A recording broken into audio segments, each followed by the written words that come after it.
Hello साथियों, कैसे हो आप सभी। मैं विजय एक बार एनएस परिवार में आप सभी का क्लास फर्स्ट है आज की स्वागत करता हूं। आई होप सो आप अच्छे होंगे और अपनी पढ़ाई को मजबूत कर रहे होंगे। जैसा कि आपको थंबनेल में दिख रहा होगा कि सभी एग्ज़ाम्स के लिए महत्वपूर्ण है, हिंदी के टॉप 10 एमसीक्यूज़ करेंगे हम। अगर मज़ा ना आए तो पैसा वापस। इसी के साथ में हम आज क्लास की फर्स्ट की शुरुआत करते हैं और टॉप 10 क्वेश्चन की हम प्रैक्टिस करेंगे। और हमारे साथ आप जुड़िए और अपनी तैयारी को और मजबूत बनाइए। और ज़्यादा से ज़्यादा अगर आप चैनल पे नए हैं तो चैनल को सब्सक्राइब करके वीडियो को अधिक से अधिक शेयर करिए। तो इसी के साथ हम आज आपका पहला क्वेश्चन आपकी स्क्रीन पे है, ट्राई करिएगा।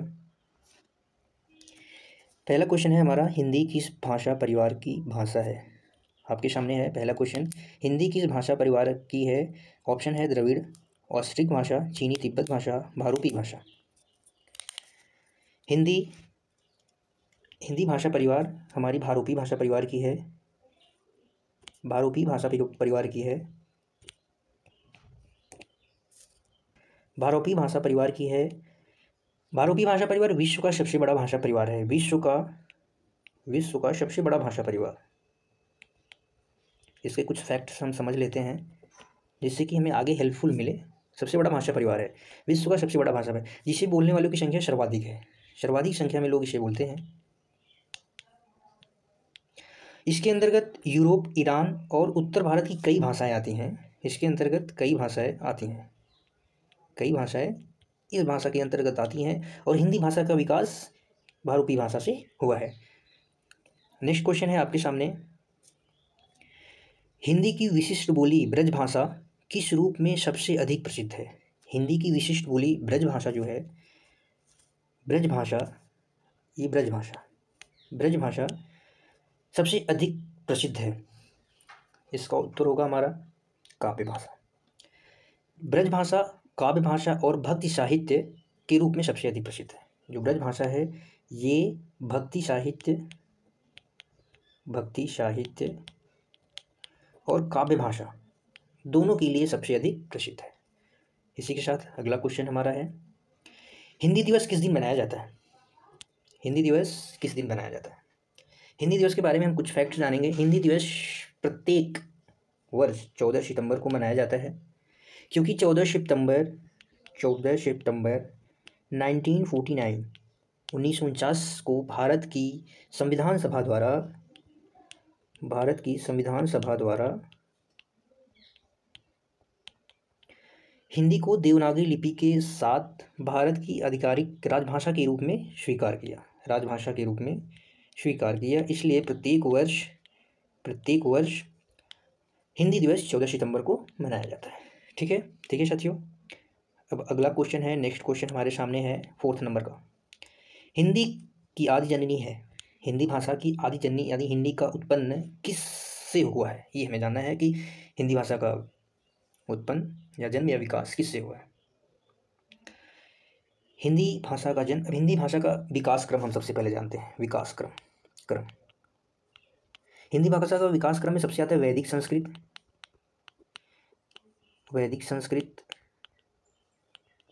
इसके बाद आता है लौकिक संस्कृत। इसके बाद आता है पाली भाषा। इसके बाद आता है प्राकृत।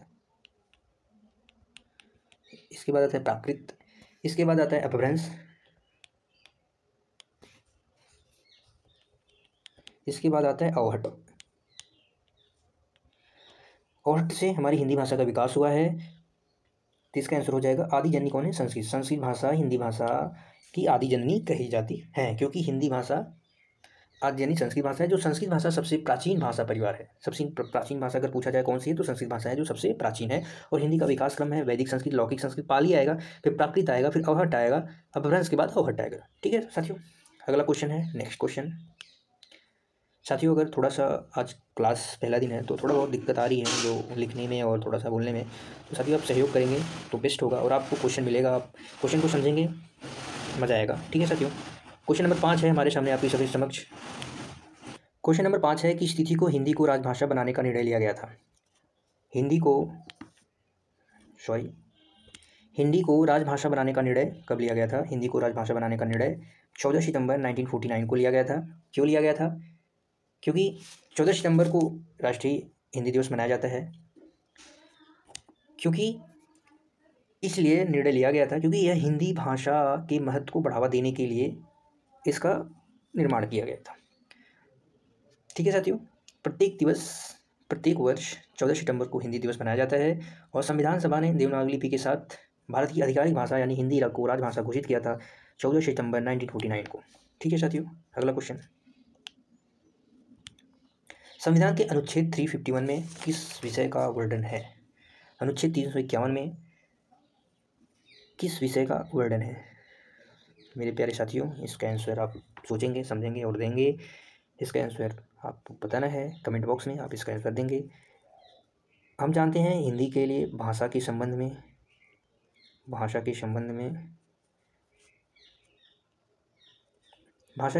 आर्टिकल 353 से 351 तक है भाषा का विकास क्रम।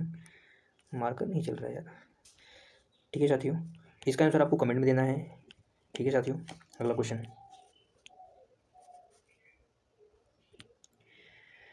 हिंदी भाषा के विकास का सही अनुक्रम कौन सा है?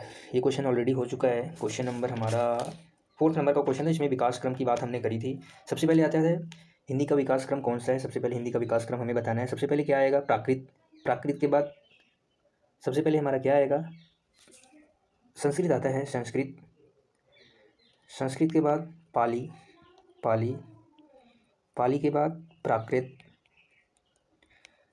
के बाद अपभ्रंश के बाद हिंदी आएगा। तो option is the right answer, question number 7 का ए। थैंक यू साथियों।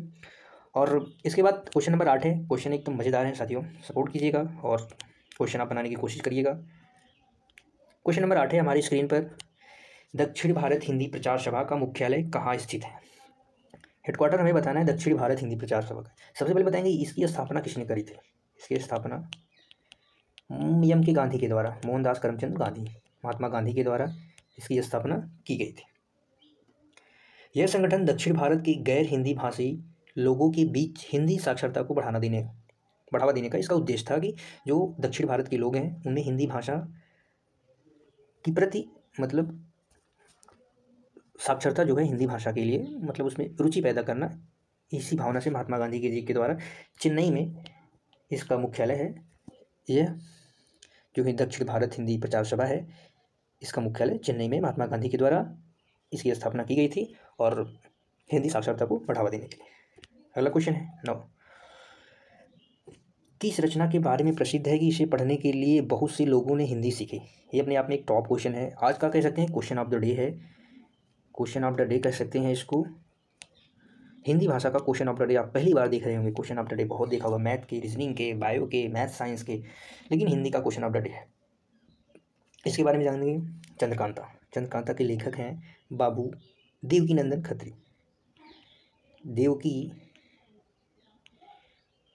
गड़बड़ा गया क्या?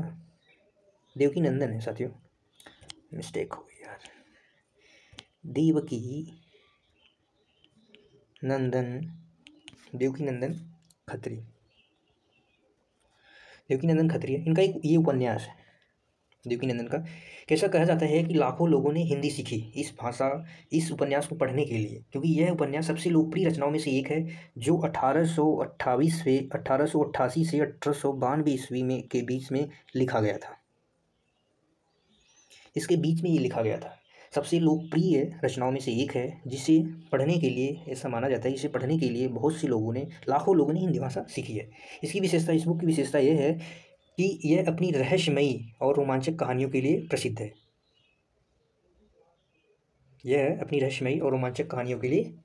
ठीक है साथियों, याद रखेंगे।